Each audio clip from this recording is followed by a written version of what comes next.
अस्सलामु अलैकुम वरहमतुल्लाहि वबरकातुह। बहुत पुरानी बात है। मुरादानगर नाम का छोटा सा गांव बसा था। वहां दो भाई रहते थे। बड़े का नाम इरशाद और छोटे का सलीम। इरशाद जन्म से ही देख नहीं सकता था। उसने कभी सूरज की किरणें नहीं देखी थी, ना ही फूलों के रंग। मगर अल्लाह ने उसे ऐसी समझ दी थी कि लोग दंग रह जाते थे। इरशाद ज्यादातर घर की दहलीज के अंदर ही रहता। गांव वाले उसे बेबस समझते थे, पर असल में उसकी सुनने और भांपने की शक्ति इतनी गजब की थी कि वो बिना देखे ही दुनिया को पहचान लेता था। दीवार से टकराई आवाज से वो बता देता कमरा कितना बड़ा है, हवा के झोंके से जान लेता मौसम कैसा है, और कदमों की चाप से पहचान लेता कौन आ रहा है, अपना या पराया। सलीम खेतीबाड़ी करता था। उसके पास हरे भरे खेत थे, जहां गेहूं की बालियां लहराती थीं और सब्जियां फलती फूलती थीं। मगर एक आफत थी, रात के अंधेरे में जंगली जानवरों का आतंक।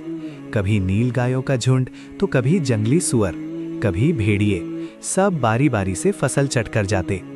सलीम ने हर हथकंडा अपनाया, खेत के चारों ओर मजबूत बाढ़ लगवाई, मगर जानवर उसे तोड़कर घुस ही जाते। डरावने पुतले खड़े किए, मगर जानवरों ने कुछ ही दिनों में उनकी पोल खोल दी। रात में मशालें जलाईं, कुछ दिन काम चला, फिर जानवरों को आदत हो गई। हर सुबह सलीम जब खेत जाता तो तबाही देखकर दिल टूट जाता। आधी से ज्यादा फसल बर्बाद, पूरे साल की कमाई मिट्टी में मिल जाती। घर चलाना मुश्किल हो गया था। एक दिन सलीम बहुत निराश होकर घर लौटा। उसकी बीवी रुखसार ने चेहरा देखते ही पूछ लिया, फिर वही हुआ? सलीम ने सिर हिला दिया। इस बार तो लगता है पूरी फसल खत्म हो जाएगी। अब समझ नहीं आता क्या करूं। रुखसार कुछ पल सोचती रही, फिर बोली, तुमने अपने भाई इरशाद के बारे में क्यों नहीं सोचा? वो भले ही देख नहीं सकते, मगर उनकी सुनने की ताकत का तो कोई मुकाबला नहीं। हो सकता है वो कुछ मदद कर सकें। सलीम को ये बात अजीब लगी। एक अंधा आदमी जानवरों से खेत कैसे बचाएगा? मगर जब कोई और रास्ता नहीं बचा तो उसने एक बार आजमाने का फैसला किया। शाम को दोनों भाई आंगन में बैठे तो सलीम ने अपनी सारी परेशानी बयान कर दी। इरशाद ने गौर से सुना, फिर हल्का सा मुस्कुराया और बोला, सलीम, तुम परेशान मत हो। अल्लाह ने मुझसे आंखों की रोशनी तो ले ली, मगर बदले में कुछ और नेमतें दे दी। मैं तुम्हारे खेतों की रखवाली कर सकता हूँ। बस तुम खेत के बीचों बीच एक छोटी सी झोपड़ी बना दो जहां मैं बैठ सकूं। सलीम को यकीन तो नहीं हुआ, मगर उसने ऐसा ही किया। अगले दिन उसने खेत के ठीक बीचों बीच एक पक्की झोपड़ी तैयार करवाई, छत अच्छी तरह बंधवाई, बिछौना डलवाया और खाने पीने का सामान रख दिया। उसी शाम इरशाद खेत पर पहुंच गया। सलीम ने समझाया, भाई, अगर किसी जानवर की आहट हो तो जोर से चिल्ला देना, आवाज सुनकर भाग जाएंगे, और अगर कोई मुसीबत हो तो ये सीटी बजा देना। मैं दौड़ा चला। इरशाद ने अपने हाथ इधर उधर घुमाकर जगह का अंदाजा लगाया, फिर बोला, फिक्र मत करो सलीम, अब कोई जानवर तुम्हारी फसल के पास नहीं फटकेगा। पहली रात थी, चांदनी फैली हुई थी, हवा में ठंडक थी और दूर दूर तक सन्नाटा। इरशाद झोपड़ी में चुपचाप बैठा था। उसके कान हर सरसराहट पर टिके थे। आधी रात गुजरी ही थी कि उसे दूर से कदमों की आहट सुनाई दी।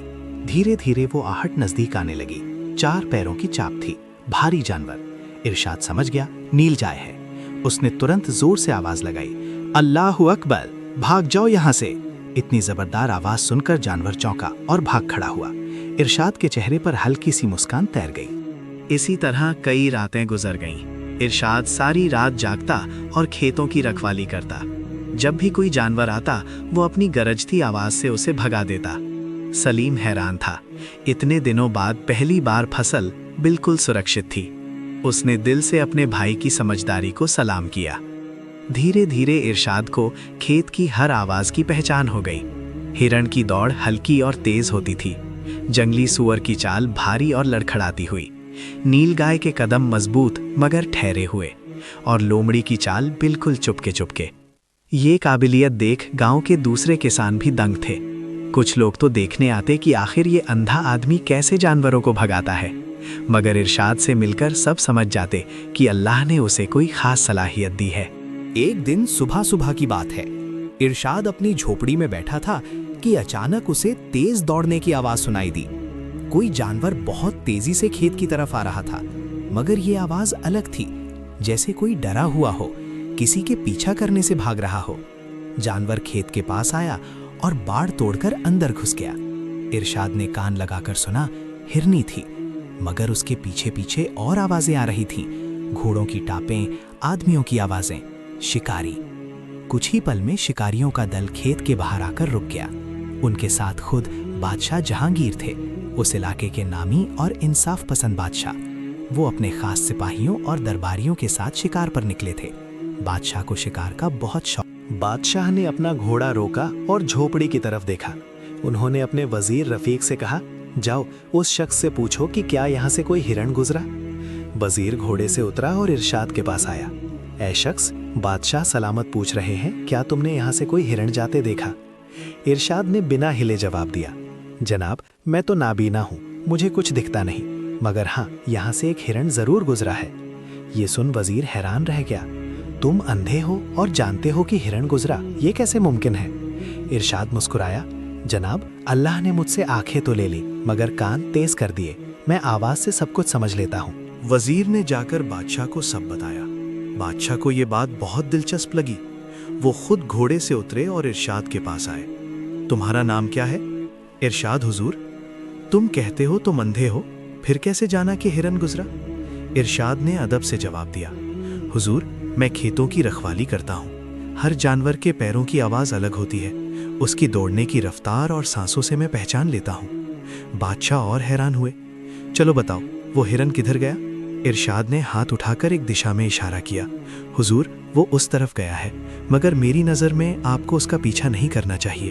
बादशाह के चेहरे पर हैरानी के साथ साथ थोड़ा तलखी भी आई। एक अंधा उन्हें सलाह दे रहा था। क्यों? बादशाह ने सख्त लहजे में पूछा। क्योंकि वो हिरन असल में हिरनी है और वो हामिला है। बादशाह के साथ खड़े सभी दरबारी एक दूसरे का मुंह देखने लगे। बादशाह ने शक से पूछा, ये तुम्हें कैसे पता? तुम देख नहीं सकते? इरशाद ने शांति से जवाब दिया, हुजूर नर हिरण की दौड़ तेज और फुर्तीली होती है, मगर ये जानवर कुछ सुस्ती से भाग रहा था। उसकी सांसें भी भारी थीं, और सबसे बड़ी बात, मेरे खेत की बाड़ ज्यादा ऊंची नहीं है, कोई भी हिरण उसे कूद सकता है, मगर इसने छलांग नहीं लगाई, बाड़ तोड़कर घुसा। अपने बच्चे को खतरा नहीं होने देना चाहती थी। बादशाह खामोश खड़े थे। इरशाद की बातों में दम था, फिर भी वो पूरी तरह यकीन नहीं कर पा रहे थे। उन्होंने अपने सबसे तेज रफ्तार सवार मुर्तज़ा को बुलाया। मुर्तज़ा, जाओ और उस हिरनी को ढूंढो, मैं उसे जिंदा देखना चाहता हूँ। मुर्तज़ा घोड़े पर सवार होकर उस दिशा में दौड़ गया जिधर इरशाद ने। बादशाह ने बाकी साथियों को इंतजार का इशारा किया और खुद एक पत्थर पर बैठ गए। इरशाद, तुम यहाँ क्या करते हो? हुजूर, मैं अपने भाई सलीम के खेतों की रखवाली करता हूँ। रात में जंगली जानवर फसल बर्बाद कर देते थे, तो भाई ने सोचा शायद मैं कुछ मदद कर सकूं। और तुम कैसे करते हो ये काम? बस हुजूर, यहाँ बैठा रहता हूँ, जब कोई जानवर आता है उसकी आहट से पहचान लेता हूँ और आवाज लगा देता हूँ। बादशाह को ये बात बहुत पसंद आई। अल्लाह ने तुमसे आंखों की रोशनी तो ले ली, मगर तुम्हारी अक्ल और समझ कमाल की है। शुक्रिया हुजूर, अल्लाह जो देता है बेहतरीन देता है, मैं अपनी हालत पर शुक्रगुजार हूँ। करीब आधे घंटे बाद मुर्तज़ा वापस आया। उसके चेहरे पर हैरानी साफ झलक रही थी। वो घोड़े से उतरा और बादशाह के पास आकर झुका। हुजूर, ये शख्स बिल्कुल सही कह रहा था। मैंने उस हिरनी को ढूंढ लिया, एक पेड़ के नीचे बैठी थी, हाँफ रही थी, और हुजूर उसका पेट साफ दिख रहा था कि वो हामिला है, शायद कुछ ही दिनों में बच्चे देने वाली है। ये सुन बादशाह पूरी तरह दंग रह गए। उन्होंने वजीर रफीक से कहा, इस शख्स को इनाम दो, 10 अशरफियाँ। वजीर ने थैली से 10 सोने की अशरफियाँ निकालकर इरशाद के हाथ पर रख दी। इरशाद ने उन्हें हाथ में महसूस किया और शुक्रिया अदा किया। मगर बादशाह के दिल में अब और भी सवाल उठ रहे थे। उन्होंने कहा, इरशाद, मैं तुमसे एक बात पूछना चाहता हूँ, क्या तुम मेरे साथ महल चलोगे? इरशाद थोड़ा हिचका, हुजूर मैं तो एक मामूली आदमी हूँ, महल में मेरा क्या काम? बादशाह मुस्कुराए, इरशाद तुम मामूली नहीं हो, अल्लाह ने तुम्हें खास बनाया है। मुझे लगता है तुम मेरे और मेरी सल्तनत के लिए बहुत फायदेमंद साबित हो सकते हो। इरशाद को अपने भाई की फिक्र थी, मगर बादशाह का हुक्म था। उसने कहा, हुजूर अगर आप हुक्म देते हैं तो जरूर चलूंगा, मगर अपने भाई को इत्तला कर दूं। बादशाह ने तुरंत हुक्म दिया, मुर्तज़ा इरशाद के भाई को खबर कर दो और उनके खेतों की रखवाली के लिए शाही सिपाही तैनात कर दो। सलीम को जब पता चला तो वो हैरान रह गया। उसका भाई बादशाह के साथ महल जा रहा था। उसने इरशाद को दुआएं दी, अल्लाह तेरा भला करे, तेरी अकल ने हमारा घर बचाया, अब शायद और बड़े काम आए। इरशाद बादशाह के साथ महल की तरफ रवाना हुआ। रास्ते में बादशाह उससे तरह तरह की बातें करते रहे, उसकी समझ को परखना चाहते थे। एक नदी के किनारे से गुजरते हुए बादशाह ने पूछा, इरशाद, क्या तुम बता सकते हो ये नदी कितनी चौड़ी है? इरशाद ने कान लगाया, फिर एक पत्थर उठाकर नदी में फेंका। पानी में पत्थर के गिरने की आवाज सुनकर बोला, हुजूर, लगभग 50 कदम चौड़ी होगी। एक दरबारी ने फौरन घोड़े से उतरकर कदमों से नापा। हुजूर, बिल्कुल दुरुस्त, लगभग 48 कदम। बादशाह और भी हैरान हुए। महल पहुंचकर बादशाह ने इरशाद के लिए एक शानदार कमरा दिया, नरम बिस्तर, उम्दा खाना और नौकर चाकर।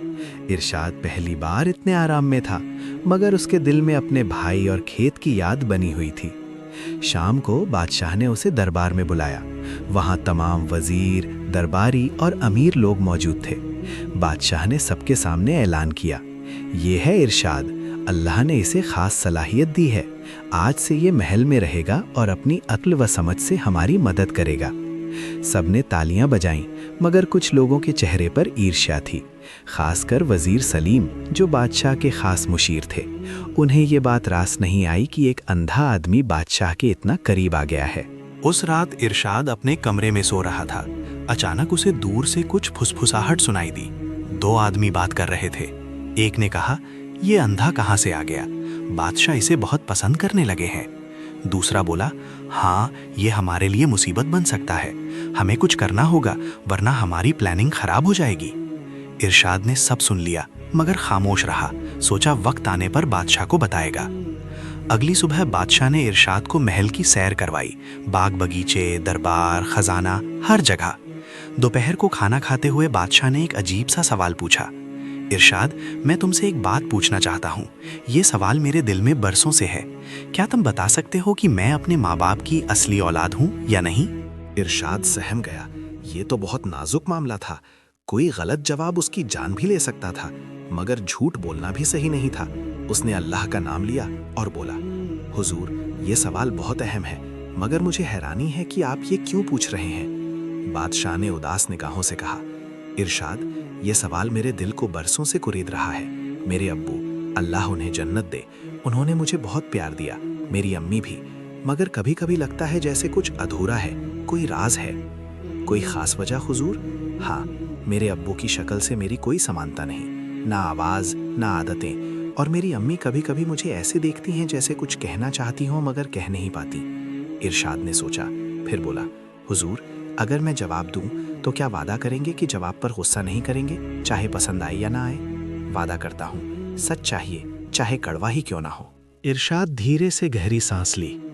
हुजूर, आपकी वालिदा से मिलने की ज़रूरत नहीं मुझे, अभी बता सकता हूँ मैं, आप अपने माँ बाप की असली औलाद नहीं हैं। बादशाह का चेहरा पीला पड़ गया, हाथ कांपने लगे। तुम्हें ये कैसे पता? इरशाद ने नरमी से कहा, हुजूर, जब से मैं यहाँ आया हूँ मैंने आपको बहुत गौर से सुना है। आपकी बातें, फैसले, बर्ताव, आप बहुत इंसाफ पसंद हैं, अपनी रियाया का बहुत ख्याल रखते हैं, मगर एक बात में आप कंजूस हैं। कंजूस? हाँ हुजूर, जब मैंने हिरनी के बारे में सही जानकारी दी तो आपने मुझे सिर्फ 10 अशरफियाँ दी। अगर आप किसी बादशाह की औलाद होते तो उससे कहीं ज़्यादा इनाम देते। बादशाहों का दिल बड़ा होता है, वो दरिया दिली से इनाम देते हैं, मगर आप में ये आदत नहीं। इससे मुझे समझ आया कि आप किसी ऐसे शख्स की औलाद हैं जो कंजूस था, शायद कोई ताजिर रहा होगा। बादशाह को ऐसा लगा जैसे बिजली का झटका लगा हो। वो उठे, तलवार की मूठ पकड़ी और गुस्से में कांपते हुए अपनी वालिदा के महल की तरफ बढ़ गए।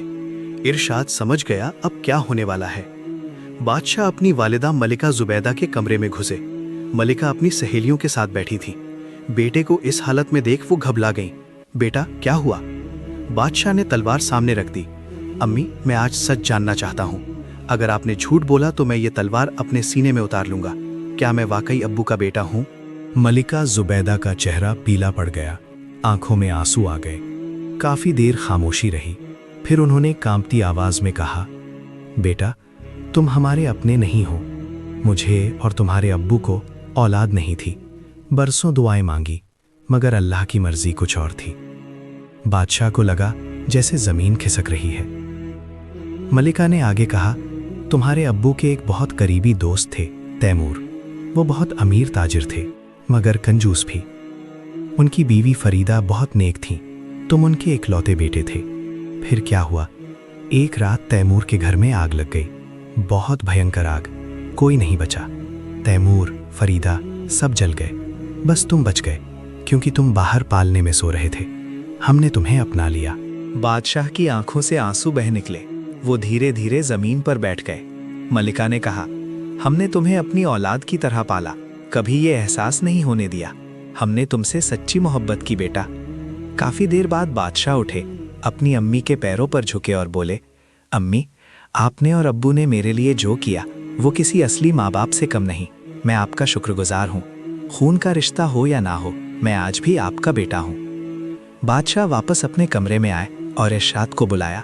तुमने सच कहा, मगर तुम्हें कैसे पता कि मेरे असली वालिद कंजूस ताजिर थे? इरशाद ने कहा, हुजूर, आपकी आदतों से। बादशाह होकर भी आपने कम इनाम दिया। ये आदत आपको अपने असली वालिद से मिली। खून का रिश्ता ना सही, मगर बचपन की आदतें तो असर डालती हैं। बादशाह ने शर्मिंदा होकर सिर झुका लिया। फिर तुरंत सोने की अशरफियों से भरी एक थैली मंगवाई और इरशाद के हाथ में दी। आज से मैं अपनी इस कंजूसी को छोड़ता हूँ। तुमने मुझे बड़ा सबक सिखाया और आज की बात राज रहेगी। इरशाद ने हाथ दिल पर रखा।